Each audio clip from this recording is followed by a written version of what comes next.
I was a sophomore in high school when this happened.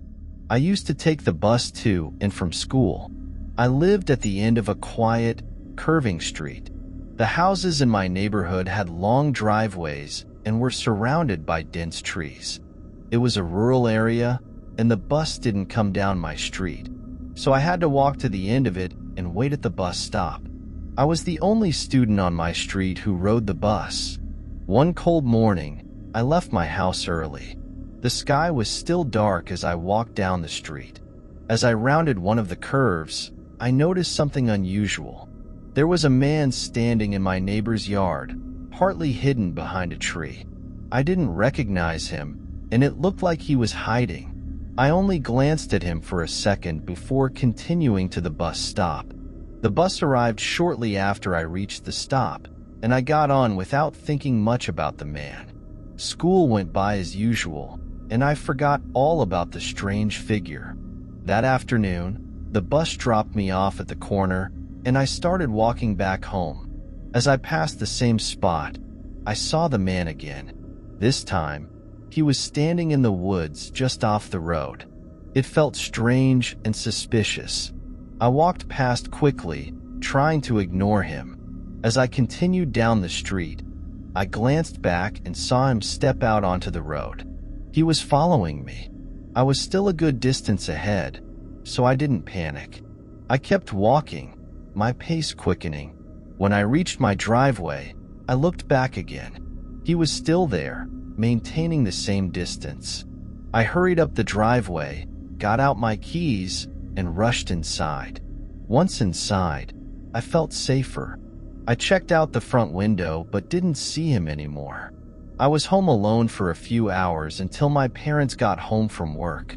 During that time, I kept an eye out but saw no sign of the man. As the evening went on, I started to relax and eventually forgot about the incident.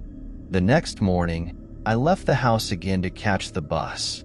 As I walked down the street, I saw someone moving through another wooded area. It was the same man. My heart raced, and I walked faster, not looking at him. This time, as I neared the end of the street, I heard footsteps behind me. I looked back and saw him about 100 feet away, walking in the middle of the road. I picked up my pace, hoping the bus would arrive soon. When I reached the bus stop, I anxiously looked down the street but didn't see the bus coming. The man was getting closer, now about 50 feet away. I couldn't wait any longer. I walked along the side of the busier road, which had no sidewalk, just a narrow strip of grass. The man followed me, keeping the same distance.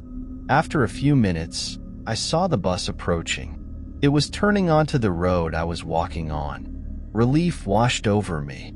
I waved frantically, and the bus stopped. I got on and looked back. The man had disappeared into the woods. The bus driver noticed my panic and asked what happened. I told him about the man, and he agreed to drop me off in front of my house after school. That afternoon, the bus dropped me off at my driveway. I didn't see the man anywhere. I hurried inside and waited for my parents. When they got home, I told them everything. They called the police, and a search was conducted in the neighborhood, but the man was gone.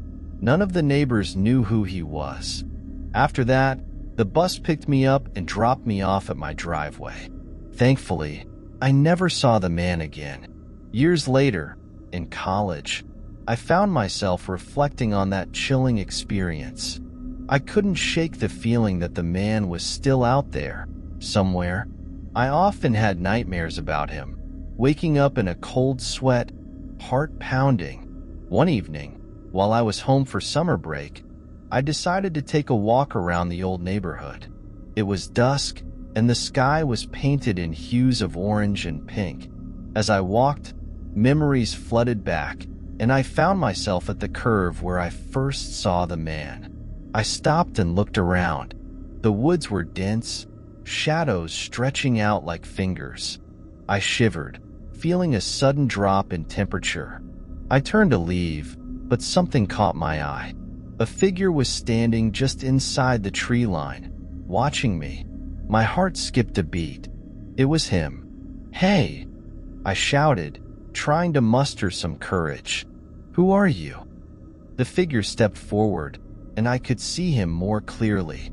He looked the same, but there was something off. His eyes were vacant, almost hollow. He didn't respond, just stood there, staring. I turned and ran, not looking back. My mind raced as I sprinted home. I burst through the front door, panting and terrified. My parents were alarmed and asked what happened. I told them about the man, but they tried to reassure me, saying it was probably just my imagination. But I knew what I saw. That night, I couldn't sleep. Every noise made me jump. I felt like I was being watched. Around midnight, I heard a tapping sound on my window. I froze, listening. The tapping continued, becoming more insistent. I slowly got out of bed and approached the window. My hands were trembling as I pulled back the curtain. There he was, standing outside, staring at me with those empty eyes. I stumbled back, screaming. My parents rushed in, and I pointed at the window, but when they looked, he was gone. They tried to calm me down, but I was hysterical. The next day, we called the police again, but they found no signs of the man. My parents decided it was best for me to stay with my grandparents for a while. I agreed, hoping distance would help me escape the terror. At my grandparents' house, I tried to move on, but the nightmares persisted. I saw his face everywhere. My grandparents were supportive, but I could tell they were worried. One night, as I was falling asleep, I heard whispering outside my window. I sat up, listening intently. The whispers grew louder, more urgent. I slowly got out of bed and crept to the window. Peeking through the curtain, I saw shadows moving outside. I backed away, heart racing. The whispers continued, now accompanied by the tapping sound. I knew I couldn't face him alone. I ran to my grandparents' room and woke them up. They followed me back to my room, but by the time we got there, everything was silent. The shadows were gone. My grandparents believed me, but they were at a loss. We decided to install security cameras around the house, hoping to catch any intruders. For a few nights, things were quiet. I started to relax, thinking maybe the cameras had scared him off. Then, one night, the cameras picked up movement. I was in bed, trying to sleep, when I heard the familiar tapping. I checked the camera feed on my phone. There he was, standing at the edge of the yard, staring directly at the camera. His face was twisted into a sinister smile. I called the police, and they arrived quickly. The man was gone by the time they got there, but the footage was enough for them to take it seriously. They increased patrols in the area and promised to keep an eye out for him. Despite their assurances, I couldn't shake the feeling of being watched. I stayed vigilant, always looking over my shoulder. One evening, I was sitting on the porch, trying to enjoy the sunset, when I heard footsteps behind me. I turned around and saw him standing there, closer than ever. "Why are you doing this?" I demanded, my voice shaking. He didn't respond, just stared with those hollow eyes. I backed away slowly, not taking my eyes off him. Suddenly, he lunged at me. I screamed and ran inside, slamming the door behind me. My grandparents called the police again, but he had disappeared by the time they arrived. The police advised us to stay somewhere else for a while, so we went to stay with relatives in another town. I hoped that putting more distance between us would keep me safe. But even in the new town, I couldn't escape the nightmares. I felt like he was always watching, always waiting. My relatives were supportive, but they didn't fully understand the terror I felt. One night, I decided to confront my fear. I couldn't live like this anymore. I armed myself with a flashlight and a baseball bat and went outside. The night was eerily quiet as I made my way to the edge of the yard. "Show yourself," I shouted into the darkness. "I'm not afraid of you." There was no response, just the sound of my own breathing. I stood there for what felt like an eternity, but nothing happened. I started to think maybe it was all in my head. Just as I was about to turn back, I heard a rustling in the bushes. I tightened my grip on the bat and shone the flashlight in that direction. The beam of light caught his figure, standing just beyond the tree line. "Why are you doing this?" I demanded again. He stepped forward, and I could see his face clearly now. It was pale and gaunt, with deep, hollow eyes. He smiled, a chilling, sinister smile. "You don't belong here," he whispered. I felt a surge of anger and fear. I raised the bat, ready to defend myself, but he disappeared into the shadows. I ran back inside, shaking. The next morning, I decided it was time to take control of my life again. I couldn't keep living in fear. I enrolled in a self-defense class and started therapy to deal with the trauma.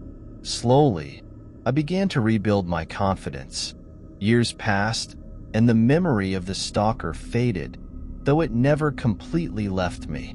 I moved to a new city, started a new job, and made new friends. Life went on, but the lessons I learned from that experience stayed with me. One evening, as I was walking home from work, I felt a familiar chill. I glanced over my shoulder and saw a figure standing in the shadows. My heart raced, but I kept walking, not letting fear control me. I reached my apartment and locked the door behind me, feeling a sense of victory. I had faced my fear and survived. The stalker might still be out there, but I refused to let him control my life. From that day on, I lived with a heightened awareness, but also with a newfound strength. I was no longer the scared teenager waiting for the bus. I was stronger, braver, and ready to face whatever came my way.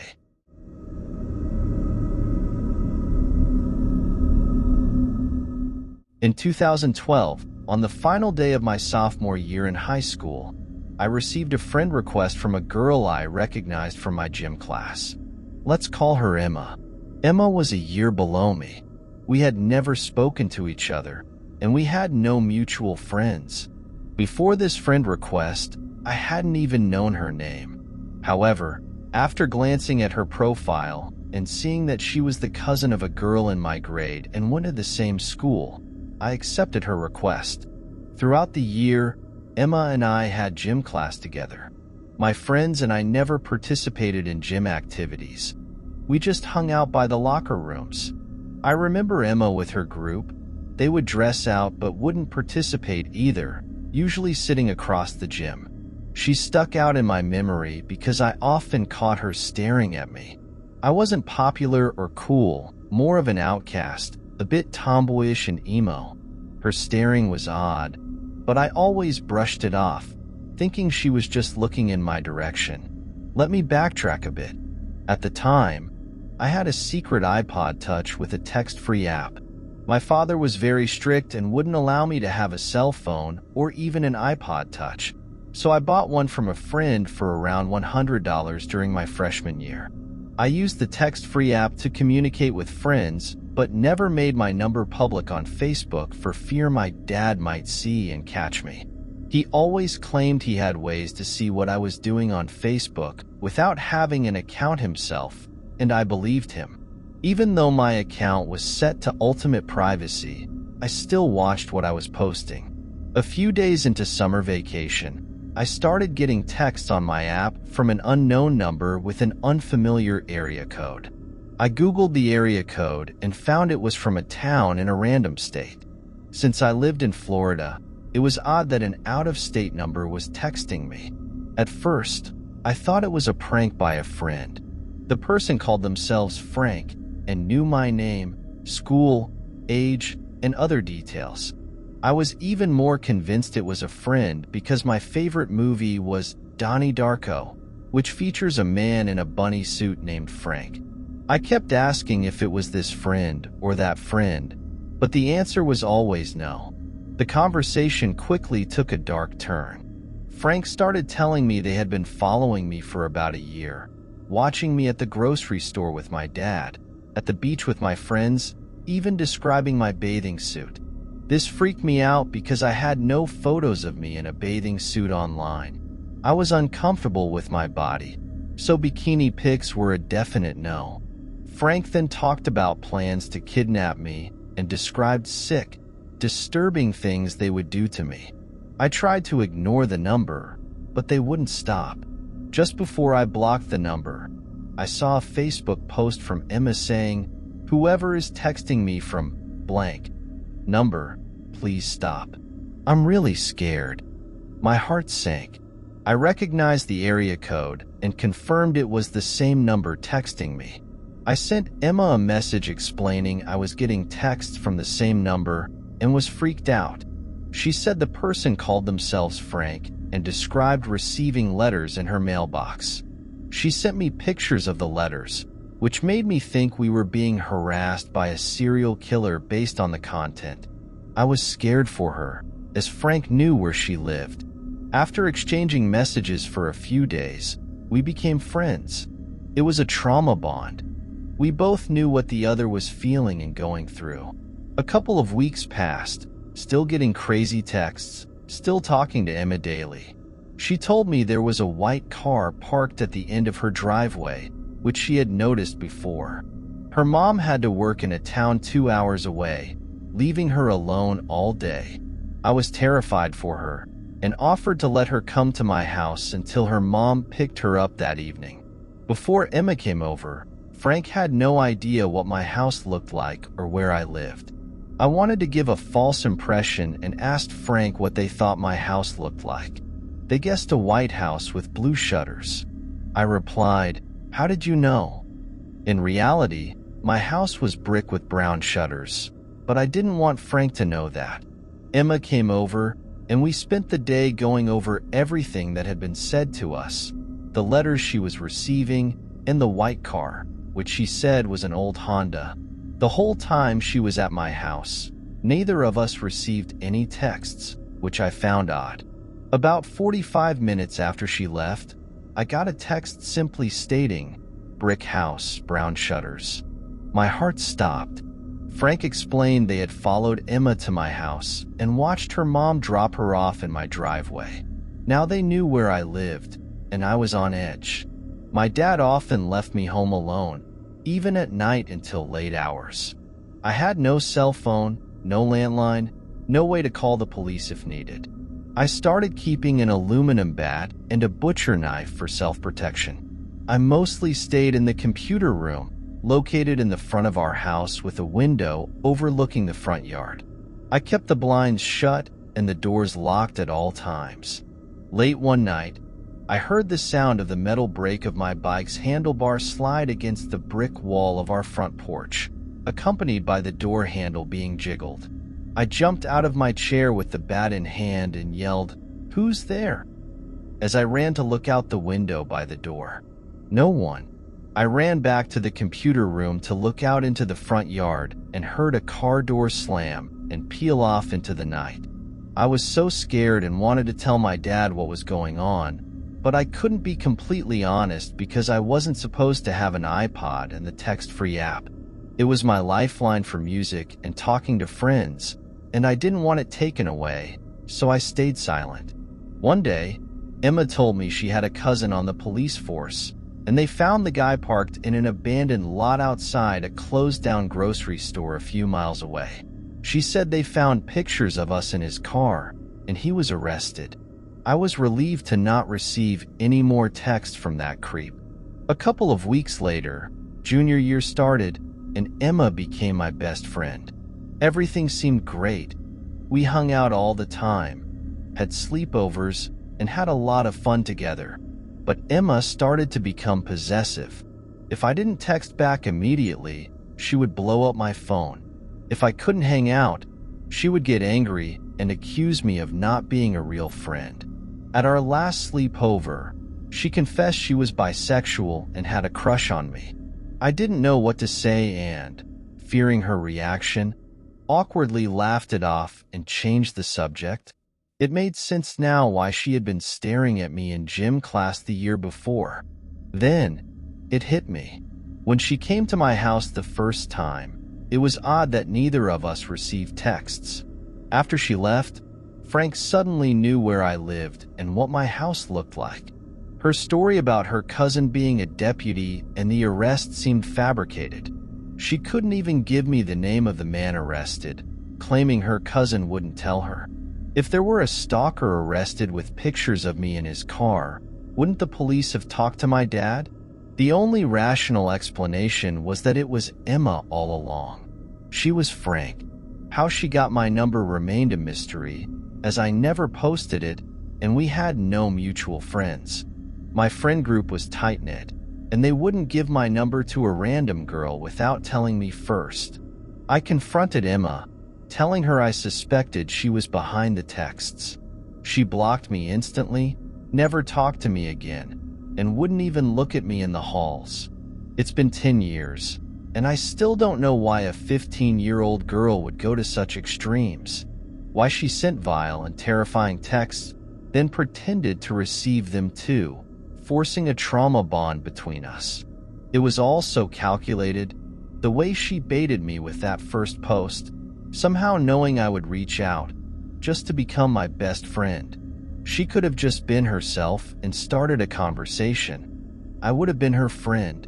To this day, I think about her coming to my house that night and trying to open my front door. What was she planning to do to me? I'll never know. It's just another unanswered question lingering 10 years later.